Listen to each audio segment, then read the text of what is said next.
Audio Jungle. कैसे हैं आप लोग। आज के क्लास में आप लोगों के साथ हम चर्चा करेंगे वृत्तों से संबंधित क्षेत्रफल। वृत्तों से संबंधित क्षेत्रफल के जितने सारे टर्म्स है, जितने सारे परिभाषाएं हैं, मैं उन सबको एक एक करके बाबू आप लोगों को बहुत ही बारीकी ढंग से समझाऊंगा और मैं उम्मीद करता हूं कि आप लोगों को 100 में 500% समझ में आएगा। आप लोग प्लीज अंत तक जरूर देखिएगा। और आज का क्लास चालू करने से पहले मैं आप लोगों से एक छोटा सा रिक्वेस्ट करना चाहता हूं। प्लीज बाबू आप लोग मेरे इस चैनल को सब्सक्राइब जरूर कर दीजिएगा और वीडियो पसंद आए तो लाइक और शेयर जरूर कर दीजिएगा। चलिए देखते हैं आज का क्लास। बाबू टॉपिक है वृत्तों से संबंधित क्षेत्रफल। तो कहने का मतलब है पहले वृत्त के बारे में हम जानेंगे। हम पिछले वीडियो में बता चुके हैं लेकिन फिर भी हम बताएंगे। अब देखिए बाबू, सबसे पहले वृत्त। वृत्त किसको कहते हैं? जिसको आप लोग सर्किल बोलते हैं, ठीक ना। अब देखिए बाबू, जरा ध्यान से देखिएगा। अब देखिए यह जो वृत्त जो है, यह वृत्त तो बाबू यह इनफाइनाइट बिंदु है। इनफाइनाइट बिंदु है इसमें, ठीक ना। यह प्रत्येक जितना वहां टर्न करता है वह प्रत्येक बिंदु पर टर्न करता है, ठीक ना। और यह एक निश्चित बिंदु है, ठीक है। तो वृत्त किसको कहेंगे? तो वृत्त बिंदुओं का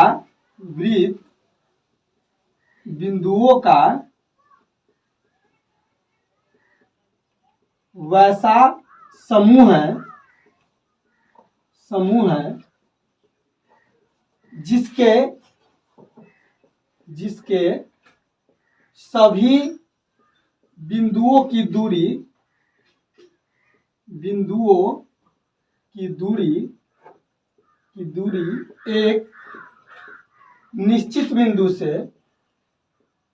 एक निश्चित बिंदु से समान होता है। अब देखिए बाबू, वृत्त जब भी कोई पूछे आप लोगों को तो आप बहुत ही सिंपल डिफिनीशन दीजिएगा कि वृत्त बिंदुओं का वैसा समूह होता है जिसके सभी बिंदुओं की दूरी एक निश्चित बिंदु से क्या होता है? समान होता है।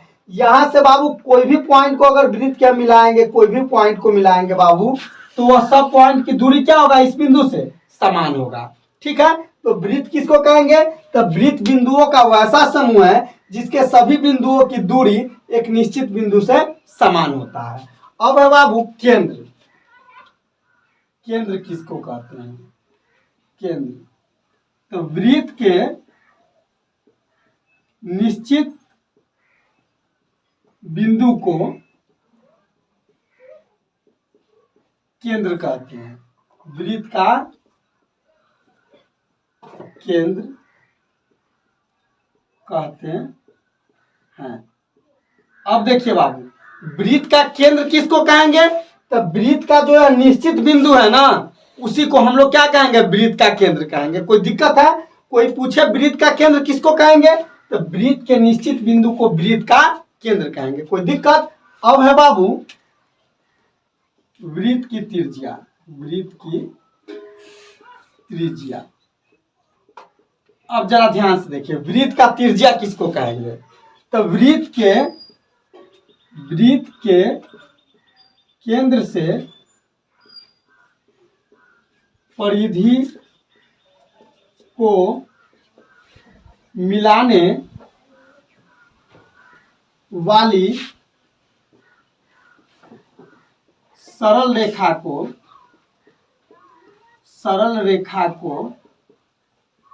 वृत्त की त्रिज्या कहते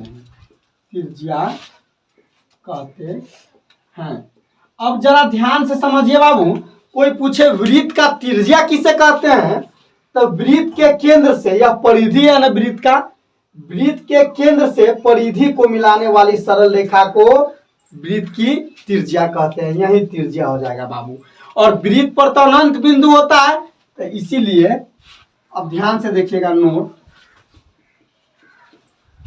एक में वृत्त में अनंत त्रिज्या होता है, अनंत त्रिज्या होता है। अब देखिए बाबू, क्यों वृत्त में अनंत त्रिज्या क्यों होता है? तो मान लीजिए यहाँ इनफाइनाइट बिंदु है इस परिधि पर, तो केंद्र से इनफाइनाइट बिंदु को मिलाएगा, अनेक बिंदु को मिलाएगा, तो इसीलिए वृत्त में अनंत त्रिज्या होती है। दूसरा का सभी वृत्त की त्रिज्या, सभी त्रिज्याएं समान होती है, समान होती है। अब देखिए बाबू, कोई वृत्त है ना, कोई वृत्त है बाबू, तो उस वृत्त का जितना त्रिज्या होगा ना वह सब क्या होगा? समान होगा। इसमें आप जितना भी खींच दीजिएगा, जितना खींच दीजिए वह सब क्या होगा? समान होगा। कोई दिक्कत है? अब बाबू तीसरा नोट देखिए, वृत्त के त्रिज्या को छोटा r, स्मॉल r से सूचित किया जाता है। अब देखिए बाबू, ध्यान से समझिए, वृत्त के त्रिज्या को होगा, यहाँ को छोटा r से सूचित किया जाता है। मतलब वृत्त के त्रिज्या को किस चीज से सूचित किया जाता है? स्मॉल r से, जिसको हम लोग रेडियस कहते हैं ना। इसीलिए वृत्त के त्रिज्या को किस चीज से सूचित किया जाता है? छोटा r से। अब देखिए बाबू, अब आगे है वृत्त का व्यास। अब वृत्त का व्यास किसको कहेंगे वह समझिए। किसी वृत्त के केंद्र से होकर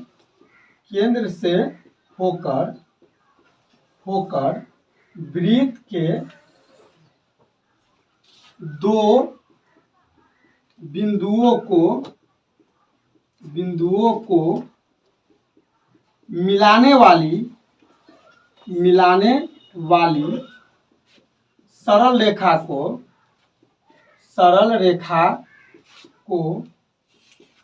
वृत्त का व्यास कहते हैं। अब देखिए बाबू, अब जरा ध्यान से समझिए, हम क्या बोले हैं? वृत्त का व्यास। तब किसी वृत्त के केंद्र से होकर वृत्त के दो बिंदुओं को मिलाने वाली सरल रेखा को वृत्त का व्यास कहते हैं। अब देखिए बाबू, यहां से ऐसे हम लाइन मिला है, ठीक है? जरा ध्यान से देखिए, यह वृत्त के केंद्र से होकर गया, ये भी मान लीजिए व्यास, ठीक है? तो यह क्या हो जाएगा? वृत्त का व्यास हो जाएगा। केंद्र से होकर गया है और वृत्त के दो बिंदु को मिला है परिधि के, ठीक है? तो इसको AB को हम लोग क्या कहेंगे? AOB को क्या कहेंगे? वृत्त का व्यास, ठीक है? याद रखिएगा नोट में, वृत्त के व्यास को छोटा d, स्मॉल d से सूचित किया जाता है, बाबू वृत्त के व्यास को किस चीज से सूचित करते हैं? तो छोटा वाला d से, ठीक है? जिसको हम लोग डायामीटर कहते हैं, ठीक ना? और एक चीज और याद रखिएगा, वृत्त का व्यास जो होता है ना, व्यास त्रिज्या की दो गुनी होती है। वृत्त का व्यास जो होता है वह त्रिज्या की क्या होता है? दुगुनी होता है। वृत्त का व्यास क्या होता है? त्रिज्या के दुगुनी होता है। मान लीजिए यहाँ से यहाँ त्रिज्या और यहाँ से यहाँ भी त्रिज्या है, तो यह पूरा जो है इस त्रिज्या का दुगुना हो जाएगा व्यास। या इसको दूसरे शब्द में कह सकते हैं, या वृत्त की त्रिज्या व्यास की आधी होती है। या इसको क्या कहेंगे बाबू? वृत्त का जो त्रिज्या जो है ना, व्यास के आधी होती है। अगर व्यास मान लीजिए 20 सेंटीमीटर दिया है तो त्रिज्या कितना हो जाएगा? 10। अगर मान लीजिए त्रिज्या दिया है 5 सेंटीमीटर तो व्यास कितना हो जाएगा? 10 सेंटीमीटर। किसी बाबू को यहाँ तक समझने में कोई दिक्कत है? चलिए आप आगे देखते। चलिए बाबू, अब जो है देखते हैं वृत्त का परिमाप या परिधि। वृत्त का परिमाप या परिमिति। ठीक है। अब देखिए बाबू, मान लीजिए यह वृत्त है, ठीक ना, और मान लीजिए इसका केंद्र O है, तो इसी को ना वृत्त का परिधि कहते हैं या परिमाप कहते हैं। तो देखिए, किसी वृत्त के चारों तरफ एक चक्कर में तय की गई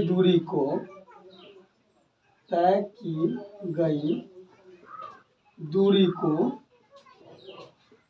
वृत्त का परिधि या परिमाप कहते हैं। अब देखिए बाबू, वृत्त का परिधि या परिमाप किसको कहेंगे? मान लीजिए यह सर्किल है और यहाँ से कोई बच्चा दौड़ना चालू किया और दौड़ते दौड़ते ऐसे गया और पुनः यहाँ पहुंच गया, तो यह जितना दूरी तय करेगा ना, वही क्या होगा? वृत्त का परिधि या परिमाप होगा। किसी को समझने में जरा सा भी दिक्कत है? अब देखिए बाबू, अब आगे है वृत्त की जीवा। वृत्त की जीवा किसको कहते हैं? ध्यान से देखिए। अब देखिए बाबू, यह वृत्त है, ठीक ना, यह वृत्त है, यह उसका केंद्र मान लीजिए वो हो गया, यह रेखा जो देख रहे हैं AB, यही वृत्त के जीवा होगा। तो ध्यान से देखिए, वृत्त के परिधि को,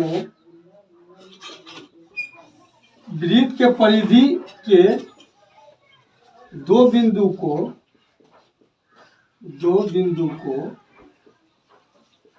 मिलाने वाली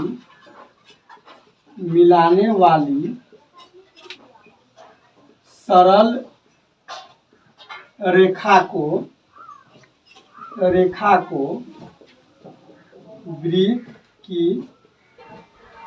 जीवा कहते हैं। जरा ध्यान से देखिए बाबू, वृत्त के जीवा किसको कहते हैं? तो वृत्त के परिधि को किसी दो बिंदु को मिलाने वाली सरल रेखा को वृत्त की जीवा कहते हैं।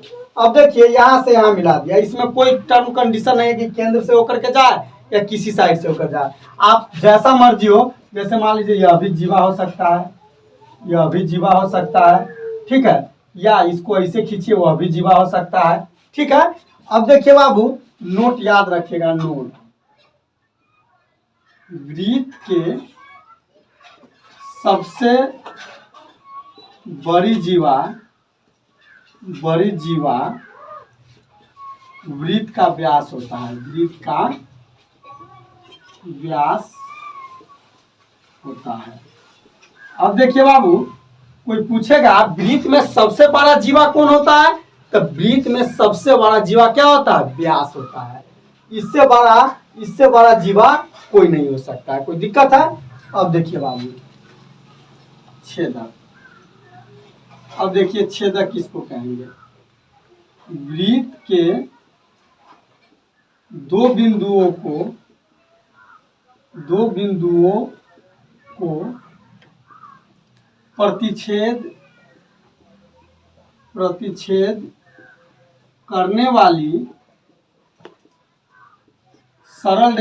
प्रतिच्छेद करने वाली सरल रेखा को वृत्त का छेदक कहते हैं। अब देखिए बाबू, क्या लिखे हैं? छेदक के परिभाषा में वृत्त के दो बिंदुओं को प्रतिच्छेद करने वाली सरल रेखा को वृत्त का छेदक कहते हैं। अब देखिए बाबू, मान लीजिए इसका केंद्र O है और यहाँ जो इंटरसेक्ट कर दिया यह लाइन, मान लीजिए AB, तो यह क्या हो गया? वृत्त का छेदक हो गया। यही AB क्या हो गया? वृत्त का छेदक हो गया। कोई दिक्कत है? चलिए बाबू, अब आगे देखते हैं। अब क्या है? वृत्त का चाप, वृत्त का चाप, सर्किल ऑफ आर्क। अब देखिए बाबू, किसी वृत्त के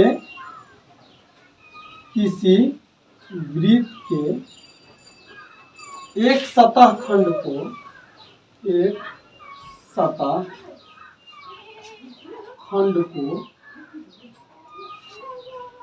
वृत्त का चाप कहते हैं।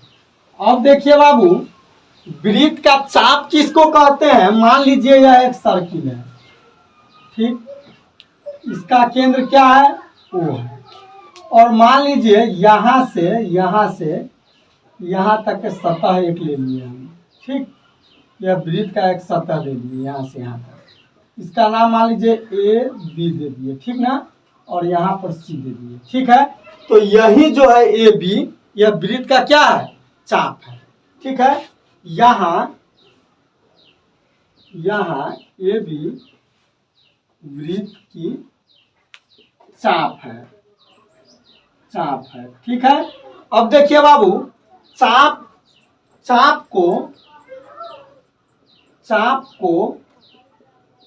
मतलब ए बी, चाप जो लड़की सब नहीं लगाती है चाप, उसी टाइप का रहता है। इसको क्या पढ़ेंगे? ए बी चाप।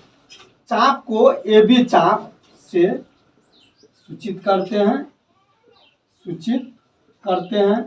कहने का मतलब है यहाँ पर कोई भी नाम हो तो इसको इस टाइप से उसके ऊपर चाप से सूचित करते हैं। कोई दिक्कत है? अब देखिए बाबू, चाप दो प्रकार के होता है। चाप दो प्रकार के होता है। चाप कितना प्रकार के होता है? दो प्रकार के होता है। चाप कितना प्रकार के होता है? दो प्रकार के होता है। एक में होगा बाबू लघु चाप और दो में होगा दीर्घ चाप। अब जरा ध्यान से देखिए बाबू, लघु मतलब होता है छोटा, दीर्घ मतलब होता है बड़ा। तो लघु चाप देखिए, तो इस सर्किल में यह छोटा है, ठीक ना, यह क्या है? छोटा है। तो इसको क्या करेंगे? ए बी चाप। यह लघु चाप क्या हो जाएगा? ए बी चाप। और दीर्घ चाप में मतलब यहाँ से यहाँ तक भी हो सकता है, तो ए सी बी। इसको क्या करेंगे? ए सी बी चाप। ए सी बी क्या है? दीर्घ चाप है, बड़ा चाप है। कोई दिक्कत? अब है बाबू वृत्त का केंद्रीय कोण। अब जरा ध्यान से समझिए, वृत्त का केंद्रीय कोण किसको कहते हैं? अब देखिए बाबू, यहाँ मान लीजिए एक सर्किल है, ठीक, कोई दिक्कत, और यह केंद्र है, ठीक, और यह मान लीजिए इसका एक जीवा है, और यहाँ से ऐसे एंगल बनेगा, यह एंगल मान लीजिए थीटा होगा, ठीक है। यह ओ है, यह ए है, यह बी है। बाबू तो हम इसका डिफिनीशन कैसे देंगे? किसी वृत्त के जीवा द्वारा केंद्र पर बने कोण को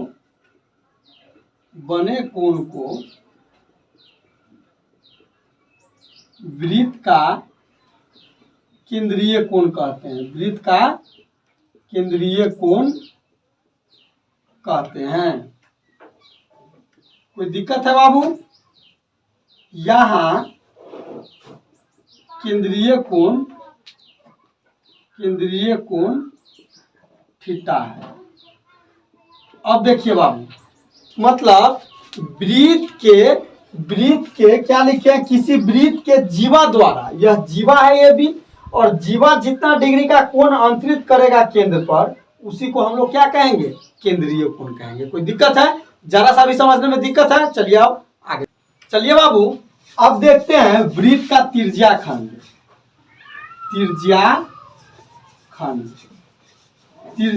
क्या होता है? अब देखिए बाबू, यह मान लीजिए वृत्त है, कोई दिक्कत, यह जो है केंद्र है ओ, और यह दोनों का क्या है? त्रिज्या है। यह आर है और यह आर है। देख रहे हैं ना, जो पेंट किए हैं इसको अभी हम छायांकित किए हैं, ठीक है। A B. ठीक है, यह आर है और यह भी आर है। जरा ध्यान से देखिए बाबू, तो कोई भी पूछेगा त्रिज्या खंड किसको कहते हैं, तो किसी वृत्त के दो त्रिज्या तथा संगत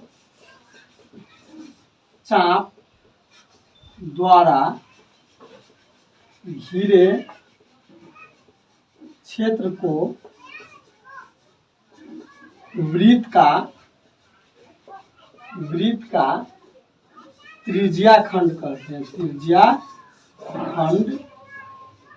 कहते हैं, देखिए तो बाबू, जीवन में जब भी कोई पूछे त्रिज्या खंड किसको कहते हैं, तो कहिएगा किसी वृत्त के दो त्रिज्या तथा संगत चाप, यह चापे ना लघु चापे भी, चाप द्वारा घिरे क्षेत्र को क्या कहते हैं, त्रिज्या खंड कहते हैं। ठीक है, त्रिज्या खंड दो प्रकार के होता है। त्रिज्या खंड दो प्रकार के होता है, त्रिज्या खंड कितना प्रकार का होता है, दो प्रकार का होता है। एक में लघु त्रिज्या खंड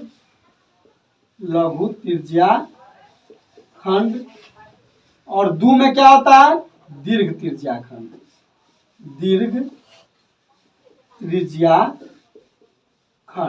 दिक्कत है। अब देखिए बाबू, लघु त्रिज्या खंड किसको कहेंगे, तो देखिए तो बाबू, जैसे ओ ए बी, यहाँ मान लीजिए सी है। ठीक है, ओ ए बी, चाहे ए ओ, सॉरी लघु ना है, तो ए ओ बी ए, देखिए था ए ओ बी ए, यह क्या है, लघु त्रिज्या खंड है। अब दीर्घ में कहेगा बाबू, तो यहाँ से देखिए, तो दीर्घ में मान लीजिए यहाँ से, तो ए सी बी ओ ए, मतलब इसको छोड़कर जो यह क्षेत्रफल है उसको क्या कहेंगे, दीर्घ त्रिज्या खंड कहेंगे। जरा सा भी दिक्कत है। अब देखिए बाबू, अब आगे देखिए वृत्त खंड। अब जरा ध्यान से देखिए, वृत्त खंड किसको कहते हैं। मान लीजिए बाबू, यह एक सर्किल है, ठीक, इसका केंद्र मान लीजिए O है और यह जीवा है। ठीक, कोई दिक्कत। अब देखिए ए बी सी या डी है, कोई दिक्कत। अब देखिए, तो वृत्त खंड किसको कहेंगे बाबू, वृत्त खंड किसको कहेंगे, तो किसी वृत्त के जीवा तथा संगत चाप द्वारा घिरे क्षेत्र को वृत्त खंड कहते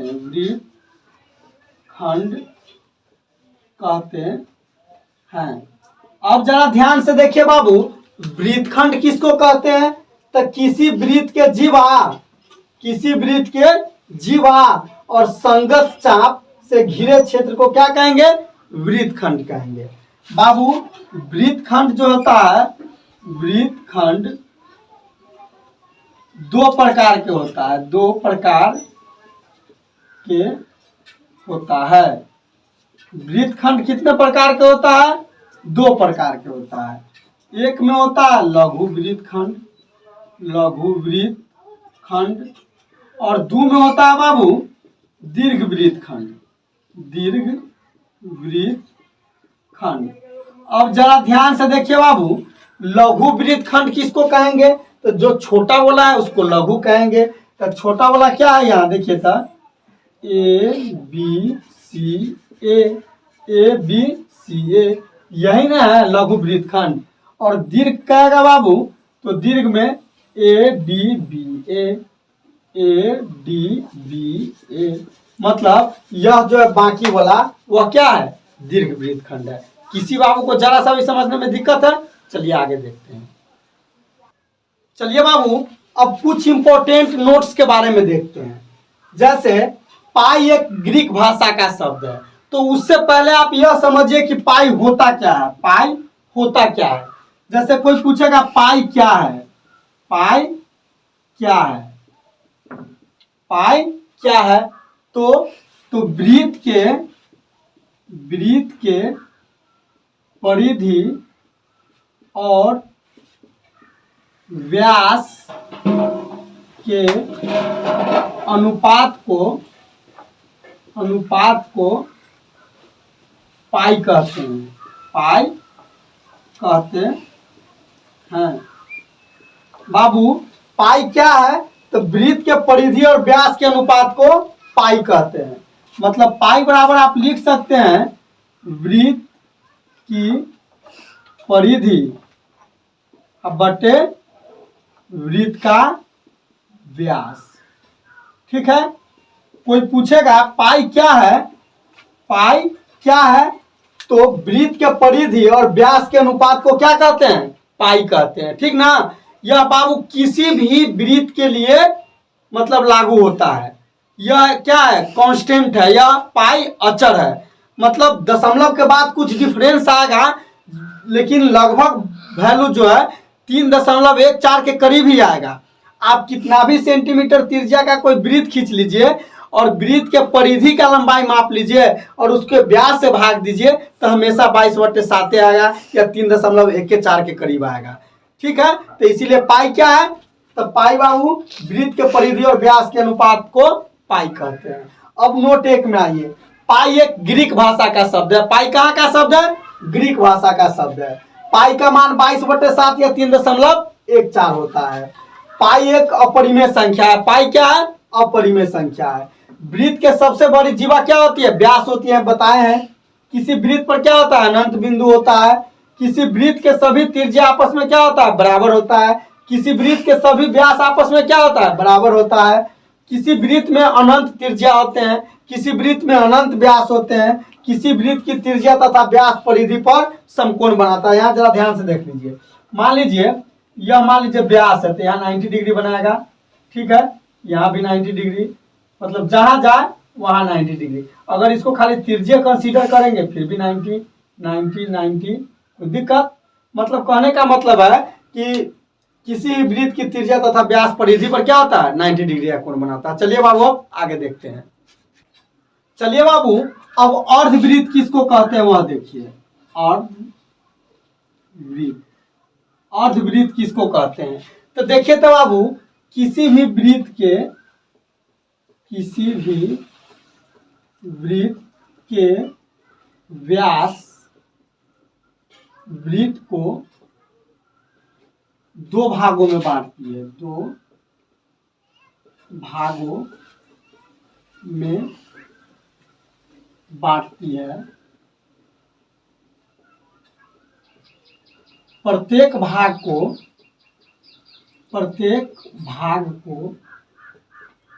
वृत्त का व्यास कहते हैं। वृत्त का व्यास कहते हैं। अब देखिए बाबू जरा ध्यान से, वृत्त का व्यास किसको कहेंगे? सॉरी, अर्धवृत्त किसको कहेंगे? तो किसी भी वृत्त के व्यास वृत्त के दो भागों में बांटती है।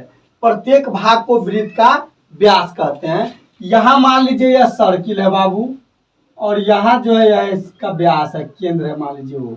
तो जितना यह होगा उतना ही यह होगा। तो यह भी क्या होगा? अर्धवृत्त, अर्धवृत्त। और यह भी क्या होगा? अर्धवृत्त होगा, अर्धवृत्त होगा। कहने का मतलब है अर्धवृत्त इस टाइप का होगा। कोई दिक्कत है? यहाँ मान लीजिए वो है। कोई दिक्कत? अब बाबू थोड़ा सूत्र सब बता देते हैं, ठीक ना। लेकिन आज के वीडियो में नहीं, हम अगले वीडियो में बाबू प्रत्येक सूत्र जितना आज हम लिखा रहे हैं वह एक एक करके बाबू हम आप लोगों को प्रूफ करके बताएंगे। इसीलिए कल का वीडियो हर हाल में देखिएगा। अब देखिए बाबू जैसे सूत्र में आइए। अब वृत्त का परिधि क्या होता है? परिधि बराबर 2πr, या क्या होगा? या पाई डी, या क्या होगा? पाई डी। वृत्त का परिधि क्या होगा बाबू? 2πr कहिए तब या पाई डी कहिए तब। तो पाई के मान पता है 22/7 और डी और आर भी पता है, जहां आर त्रिज्या और डी व्यास है। वृत्त का क्षेत्रफल बराबर क्या होता है, पाई आर स्क्वायर। कोई दिक्कत? वृत्त का क्षेत्रफल क्या होगा, पाई आर स्क्वायर। वृत्त का क्षेत्रफल क्या होगा बाबू, पाई आर स्क्वायर। कोई दिक्कत है? अब जरा ध्यान से देखिए। अब मान लीजिए अर्धवृत्त का परिधि कहेगा, परिधि। तो अर्धवृत्त का परिधि क्या होता है, जैसे देखिए यहाँ अर्धवृत्त है ना, अर्धवृत्त है, तो यहाँ भी आर और यहाँ भी आर। कोई दिक्कत? तो यहाँ से यह पूरा लंबाई तो पाई डी होता है और 2r जुड़ जाता है, मतलब परिधि या परिमाप का मतलब एक चक्कर में तय की गई दूरी। तो अर्धवृत्त का परिधि या परिमाप क्या होगा, क्या हो जाएगा, मतलब सॉरी 2πr होता है ना, पाई, तो 2πr होता है तो यहाँ पाई आर होगा। तो पाई आर प्लस 2r, ठीक है, पाई आर प्लस 2r, या कॉमन ले लीजिए आर इसमें से, पाई प्लस 2, ठीक है। कोई दिक्कत है? अब देखिए, अब जो है बाबू, अब अर्धवृत्त का क्षेत्रफल, अर्धवृत्त का क्षेत्रफल तो pi r square by 2, pi r square by 2। कोई दिक्कत है? चलिए बाबू अब आगे देखते हैं, रुक जाइए। चलिए बाबू, अब जो है त्रिज्या खंड का क्षेत्रफल पूछेगा, त्रिज्या खंड का क्षेत्रफल। तो याद रखिएगा pi r square theta by 360 degree, ठीक है, pi r square theta by 360 degree, ठीक है। और इसी में पूछ देगा दीर्घ त्रिज्या खंड का क्षेत्रफल, दीर्घ त्रिज्या खंड का क्षेत्रफल। तो क्या कीजिएगा, वृत्त के क्षेत्रफल में से, वृत्त का क्षेत्रफल मतलब pi r square minus pi r square theta by 360। तो दिक्कत, मतलब कहने का मतलब है कि पूरा वृत्त में से क्या करेंगे, पूरा वृत्त में से ये लघु त्रिज्या खंड घटा लेंगे तो दीर्घ का पता चल जाएगा। अब जो है बाबू, चाप की लंबाई, चाप की लंबाई तो 2πr थीटा बाई 360 डिग्री, ठीक है, 2πr थीटा बाई 360 डिग्री। कोई दिक्कत? इसी में पूछ देगा बाबू दीर्घ चाप की लंबाई, दीर्घ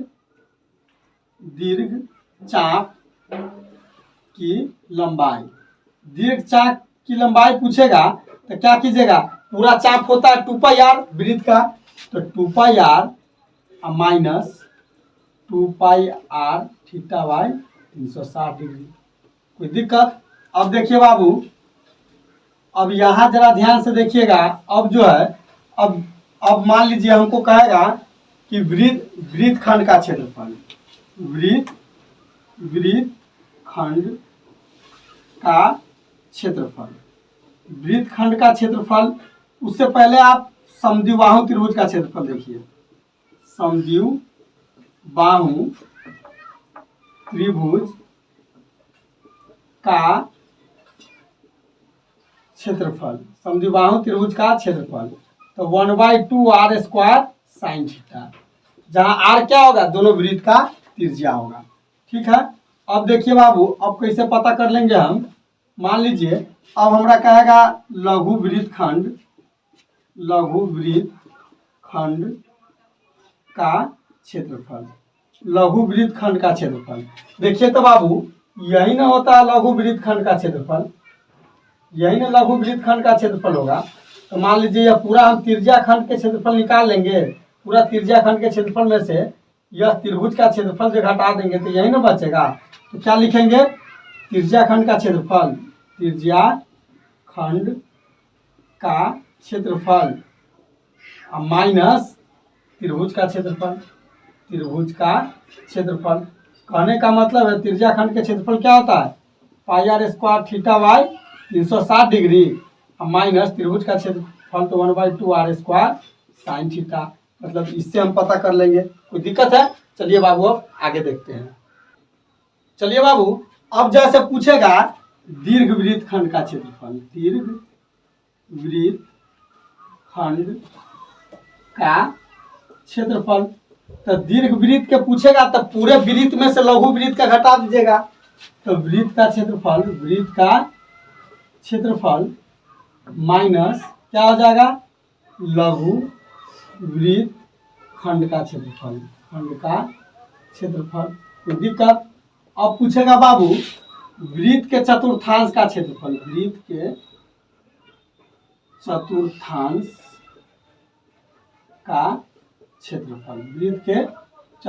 का क्षेत्रफल। तब पाई आर स्क्वायर बाय 4, मतलब वृत्त के चतुर्थांश मतलब चौथा भाग का क्षेत्रफल।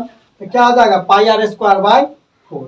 अब एक VVI नोट याद रखिएगा बाबू, यह नोट हर हाल में याद रखिएगा।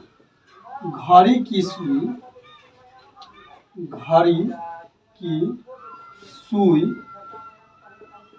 1 मिनट में 6 डिग्री का कोण बनाती है। अब देखिए बाबू घड़ी का सुई जो है से 1 मिनट में कितना डिग्री का कोण बनाती है, 6 डिग्री का।